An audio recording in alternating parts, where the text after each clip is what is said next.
ball out. That's how we ball out.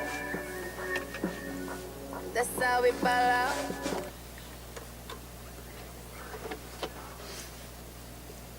That was Pour It Up There by Rihanna here on SHMU FM 99.8 FM. Not Rhiannon, as I incorrectly said earlier. Yeah.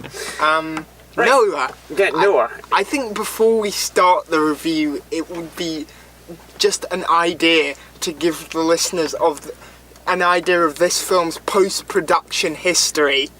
Yeah, because it's been a little bit tempestuous, hasn't it? To give you an idea, Paramount were clearly very worried about this film and how it would play, obviously, to various religious groups. So, I think before the trailer even came out, they test screened 4 different cuts of this film. They actually test screened 3 different cuts, and then there was Aronofsky's cut, which is this film is being released in the cinema in Aronofsky's director's cut. Yeah. So if you go and see it, the version you will be seeing is the Aronofsky approved cut. Which I think is the good thing to do. Yeah. I don't think you should have released one that he didn't want out there. Well, yes and no, in that there are definitely some elements in the Aronofsky cut. There's one element in particular when we get to the review that I think the Paramount people knew was going to, let's say, annoy certain people. So then the first trailer for this film came out, and it honestly looked really impressive. And then the second trailer came out, and Paramount did something that I literally have never seen before. Yeah, they put a disclaimer right at the end of the trailer, which read, "The film is inspired by the story of Noah. While artistic license has been taken, we believe that this film is true to the essence, values, and integrity of a story that is the cornerstone of faith for millions of people worldwide. The biblical story of Noah can be found in the book of Genesis." Now, I think that is just a little bit of a cop-out. Yeah, me too. As soon as I saw it, I thought, well, that's someone saying, well, it's based on it, but if you want the real thing, go and read the Bible. Yeah. I just thought it was... I can understand why they've done it in a way, but in another way, it's incredibly silly. Yeah.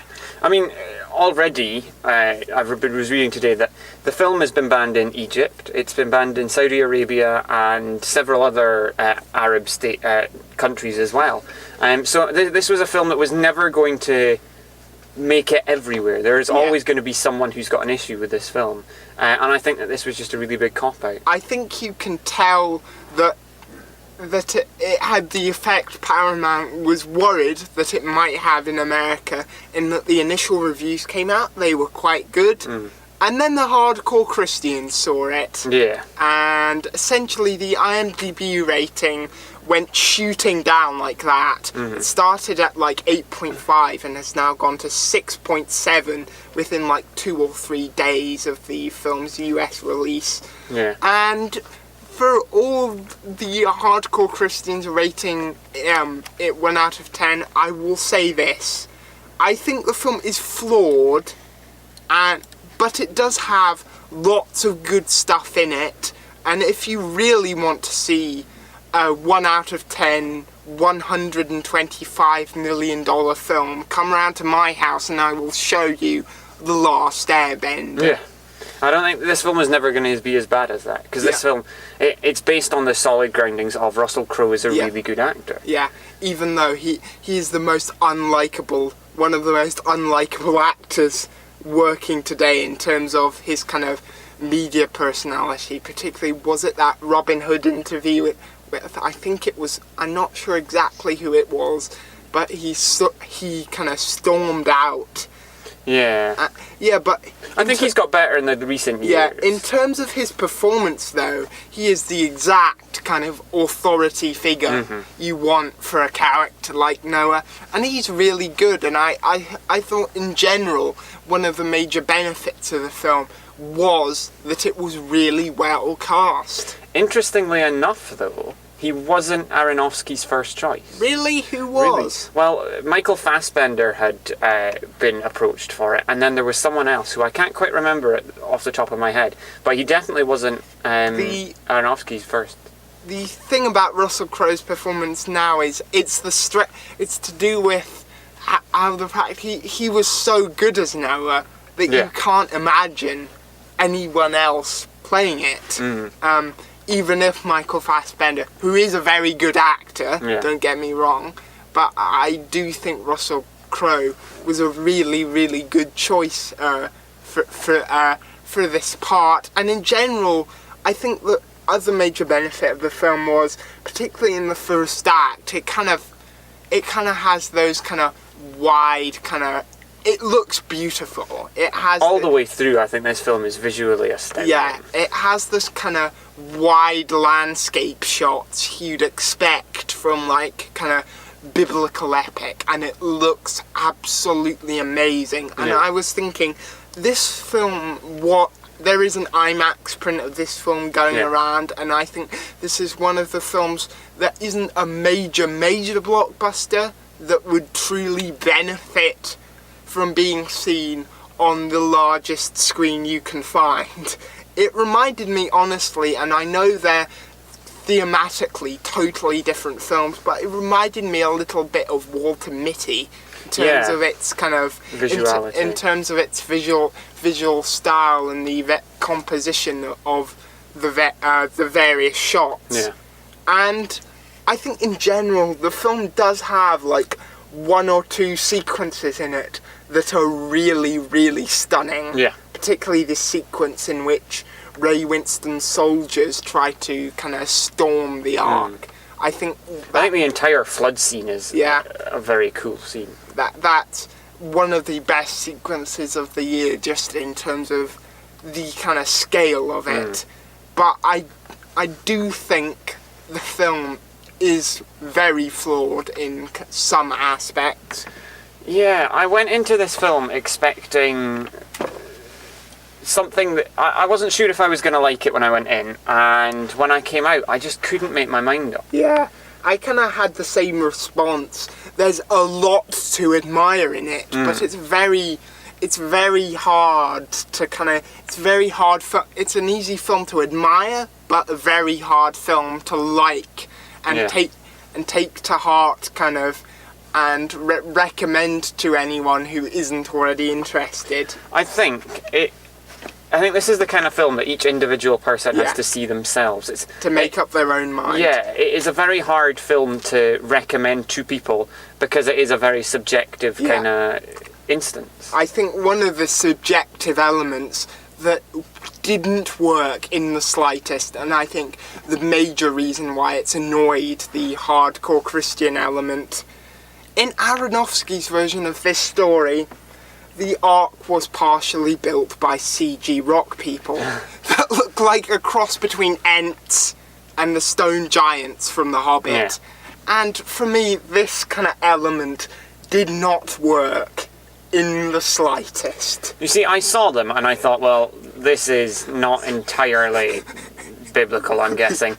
And yet, at the same time, they were my favourite characters in the whole film. Yeah, they were well done. The CG on them was well done, but they didn't work in terms of the context of the story. No, not particularly.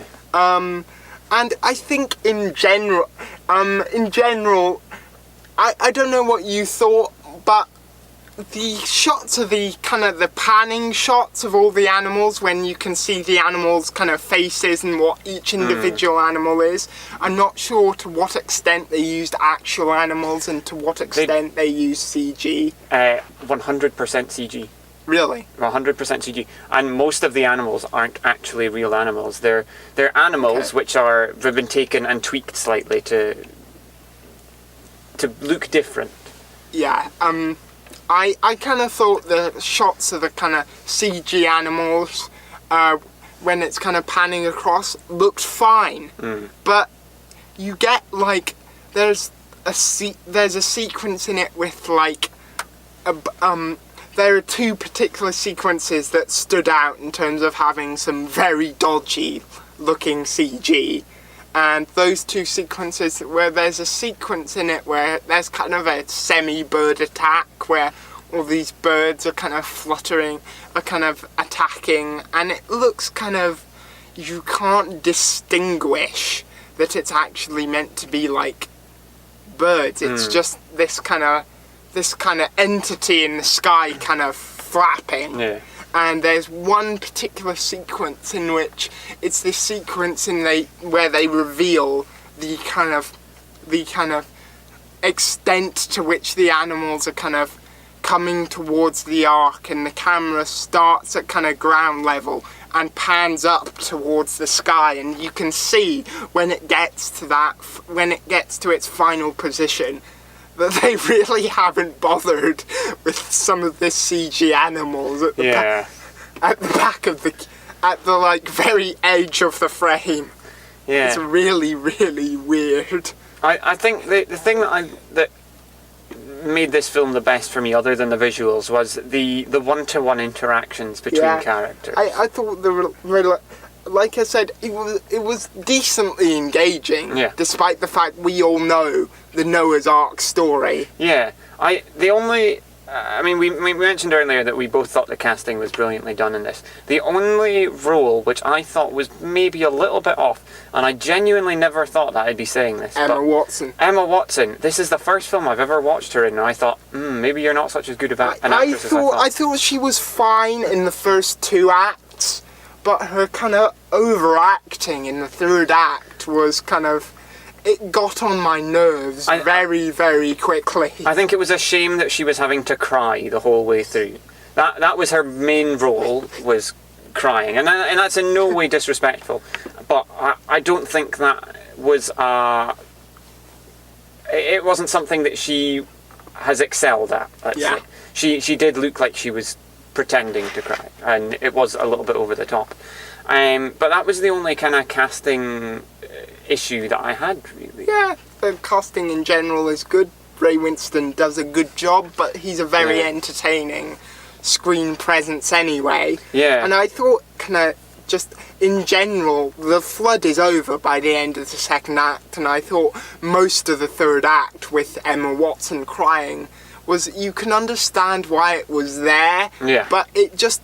And I thought it was good, kind of seeing Noah's transition into a villain when he's like going to kill the children at the end. But I kind of, as much as I admired that, I kind of thought this third act is really, really unnecessary and just kind of serves as padding to pad the film out to 2.5 hours. Yeah, I think what I took away from this film was that Aronofsky has done a brilliant job in making people think about what in this situation is right and what isn't right. Yeah, definitely. Because there are points in it where, and I've heard the bad guy, Ray Winston talking about it since, and he says that his character is what every human being would be. He's not doing it because he's evil, he's doing it because he wants to survive. He's doing it because he is a human and he wants to stay alive and be someone who doesn't die in this horrible accident. And that's something that a lot of people can understand. No one would want the end to happen that way. And yet you also see how his influence on the New World would make things terrible. And yet at the same time you see that Noah, who begins out as someone who is pure and wholesome and wanting to do good, his responsibilities weigh down on him, and it has consequences. And I like I said, I think that was a very strong aspect of the film. The only kind of strong element in the third act. But overall, like I say, it's a very hard film it's an easy film to admire, but a very hard film to recommend. And I'd give it 6 out of 10. I would agree with that. Purely because it's not a bad film. I couldn't quite describe my emotion when I came out and thought that was good in a lot of aspects, but like I say, I wouldn't recommend it to anyone very easily.